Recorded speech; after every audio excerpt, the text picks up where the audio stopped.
আমরা এই আলোচনা শুরু করার আগে বেশ কিছু ভিডিও আপনাদেরকে দেখাই, যে ভিডিওগুলো ইতিমধ্যেই কিন্তু বেশ আলোড়ন সৃষ্টি হয়েছে। আসুন এক এক করে সেই ভিডিওগুলো আগে আপনাদেরকে দেখাই, তারপরে আসছি আলোচনায়। দেখুন, এই মুহূর্তে ইউএস সেন্ট্রাল কমান্ড তারা বেশ কিছু ভিডিও সামনে এনেছে, যেখানে দেখা যাচ্ছে ইরানের কার্গো জাহাজ তলসকার ইঞ্জিন তাকে লক্ষ্য করে রীতিমতো কিন্তু গোলা ছোড়া হচ্ছে। সুভাষিস, আপনিও নিশ্চয়ই দেখতে পাচ্ছেন যে এই ভিডিওগুলো ইতিমধ্যে সেন্টকমের তরফ থেকে সামনে এসেছে এবং গাইডেড মিসাইলবাহী ইউএসএস যে জাহাজ থেকে এটা ছোড়া হচ্ছে, ইরানের কার্গো জাহাজ তলসকার যে ইঞ্জিন, সেই ইঞ্জিনকে রীতিমতো ফুটো করে দিয়েছে। এই খবরও কিন্তু সামনে এসেছে এবং জাহাজটিকে লক্ষ্য করে এই যে গুলি চালানো হয়েছে। আরও একটা ভিডিও আপনাদেরকে দেখাই।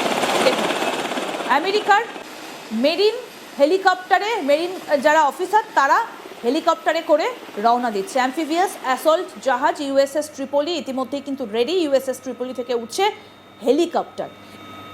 আন্তর্জাতিক সম্পর্ক বিশেষজ্ঞ শুভাশিস ব্যানার্জি আমাদের সঙ্গে রয়েছেন। শুভাশিস, এই যে ছবিগুলো যেগুলো সেন্ট্রাল কমান্ড ইতিমধ্যেই প্রকাশ করেছে, ডোনাল্ড ট্রাম্প তিনি নিজের সোশ্যাল মিডিয়া ট্রুথ সোশ্যালের ওয়ালে তিনিও এগুলো পোস্ট করেছেন।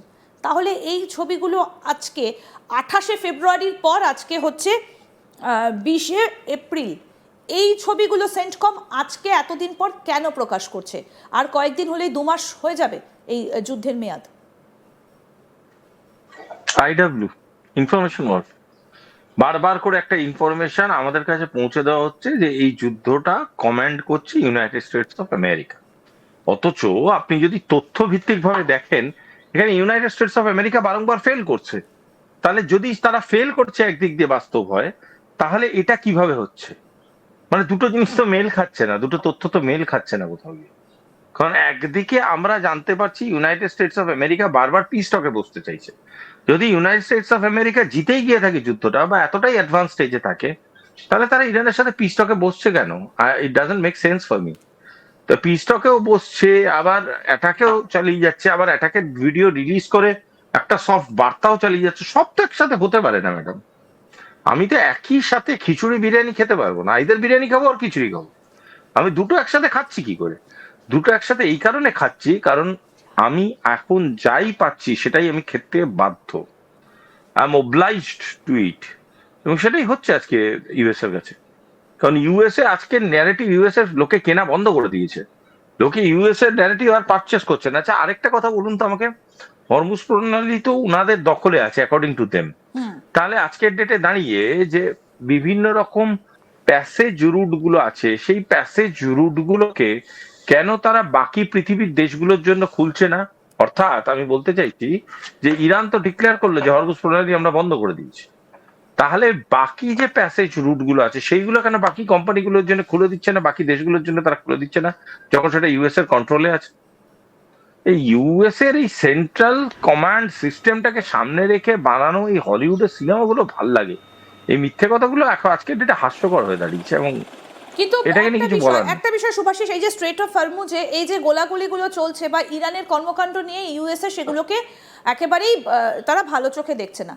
কিন্তু যে বিষয়টা নিয়ে মূলত শান্তি আলোচনা বারবার করে ভেস্তে যাচ্ছে, সেটা হচ্ছে ইরান কিছুতেই পরমাণু গবেষণা বা পরমাণু কার্যক্রম চালিয়ে যেতে পারবে না, এক।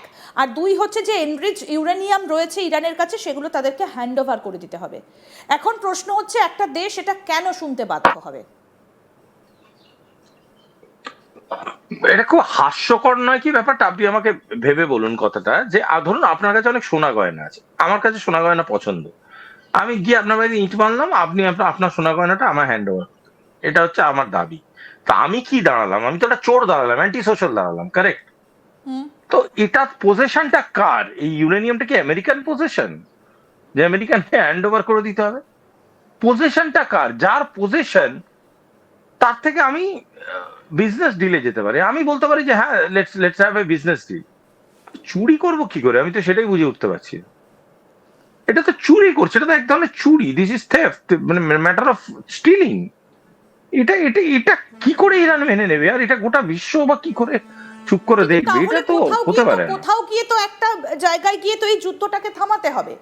ইরানও অলরেডি হ্যাঁ। পাল্টা অ্যাটাক করা শুরু করে দিয়েছে, ইরানও অলরেডি পাল্টা অ্যাটাক করা শুরু করে দিয়েছে। তাহলে দাঁড়াচ্ছেটা কি, যে প্রায় 2 মাস হয়ে গেল, আজকে প্রায় 2 মাস আর 8 দিন গেলে 28শে ফেব্রুয়ারি যুদ্ধটা শুরু হয়েছিল, আজকে এপ্রিলের 20 তারিখ, অলমোস্ট 2 মাস। তাহলে হচ্ছেটা কি? এইরকম ভাবে একটা যুদ্ধ চলতে থাকবে, কখনো রাশিয়া এসে তাদের কার্গো শিপগুলোকে সামনে দাঁড় করিয়ে দেবে, কখনো চায়না বলবে নাক গলাবেন না, আবার কখনো আমেরিকার হয়ে ইসরায়েল একের পর এক মিসাইল ছুড়বে। তাহলে পরিস্থিতিটা যাচ্ছে কোন দিকে? কাইনেটিক পরিস্থিতি কন্টিনিউয়াস হতেই থাকবে।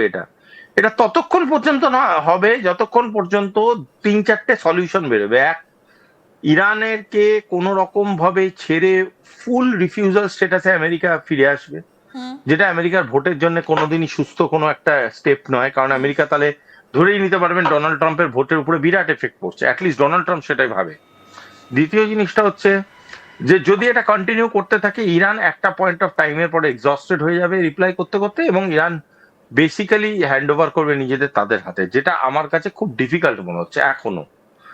তৃতীয়ত, একটা থার্ড বিশ্বের বা একটা থার্ড গ্যামাটার ইনভলভমেন্ট, যেখানে ইনভলভ হওয়ার পরে তারা বলবে যে না, আমরা এটাতে আর ইন্টারেস্টেড নই, এবং এই কাইনেটিক বন্ধ হোক, কারণ এটা গ্লোবাল এনার্জি ইকুয়েশনে ধাক্কা লাগছে। এই 3টে কন্ডিশন ছাড়া হঠাৎ করে কোনো একটা অজানা অচেনা কারণে এই যুদ্ধ বন্ধ হয়ে যাবে সেরকম না। আর এটা যুদ্ধর থেকেও বড় কথা লজিক্যাল ডিস্টারবেন্স, মানে একটা টেরেনের লজিক্যাল ডিস্টারবেন্স ক্রিয়েট করে। এই লজিক্যাল ডিস্টারবেন্সটা কিন্তু সাম পয়েন্ট অফ টাইমে গিয়ে খুব মানে খারাপ দিকে যাবে, খুব খারাপ দিকে। একদম। আমি কয়েকটা ইকুয়েশন একটু আপনার কাছ থেকে জানতে চাই, যে আমেরিকা শেষ পর্যন্ত চাইছেটা কি? ইরানের রিজিম চেঞ্জ, যেটা নিয়ে আমরা প্রথম থেকে কথা বলছিলাম, সেখানে মোজতবা খামেনিকে বসানো হয়েছে, এটা কি আমেরিকার কাছে রেজিম চেঞ্জ? নাকি রেজা শাহ পেহেলভি তাদেরকে এই মসনদে আনতে চাইছে, সেটাকে তারা রেজিম চেঞ্জ হিসেবে দেখছে? নাকি এই যে মাটির নিচে বাংকারের নিচে থাকা তেলের ভান্ডার, সেটাকে আমেরিকা দখল করতে চাইছে? আসল টার্গেটটা তাহলে কি?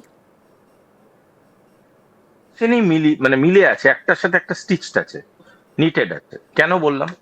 কারণ প্রথম রেজিমটাকে সরানো আমেরিকার কাছে খুব ইম্পর্টেন্ট। কারণ ইম্পর্টেন্ট এই কারণেই, কারণ সেটা আমেরিকার নিজস্ব যে ডিপ্লোমেসিটা বা এই দখলদারি রাজনীতিটা, এটাকে করতে সাহায্য করছে না। দ্বিতীয় জিনিসটা সে পরিপূর্ণভাবে এই কারণে করতে পারছে না, কারণ যে নতুন যাকে মাসনাদে বসাবে সে কত টার্ম তাকে হেল্প করবে বা কত টার্ম তাকে সাপোর্ট দেবে, সে ব্যাপারে অ্যাসিওর নয় আমেরিকা। থার্ড জিনিসটা হচ্ছে, যেটা থার্ড পয়েন্টারটা আপনি বললেন, সেই পয়েন্টারটা সব থেকে বড় ইম্পর্টেন্ট জিনিস হচ্ছে, আমেরিকা যে দখলদারি রাজনীতি করছে তার মূল কারণটাই হচ্ছে এনার্জির দখলদারি। এনার্জির দখলদারি করে নিজেদের অর্থনৈতিক অবস্থানটা বেটার দিকে নিয়ে যেতে চাইছে, এটাই হচ্ছে আমেরিকার গোল। এটা বুঝতে আমাদের কারোর অসুবিধা হওয়ার কথা না, এবং এইটা করারই প্রচেষ্টা চালিয়ে যাচ্ছে তারা দিনের পর দিন। তাহলে কোথাও গিয়ে আমরা যদি একটু ভারতের নিরিখে এবার আলোচনায় আসি, কারণ অবশ্যই ভারত একটা অত্যন্ত গুরুত্বপূর্ণ দেশ এই মুহূর্তে দাঁড়িয়ে, কারণ ভারত রাশিয়া চায়নাকে ডোনাল্ড ট্রাম্প রীতিমতো সমীহ করছেন, এবং প্রধানমন্ত্রী নরেন্দ্র মোদীকে তিনি ফোন করেছিলেন গত সপ্তাহে, যেটা নিয়ে আমরা আলোচনা করেছি।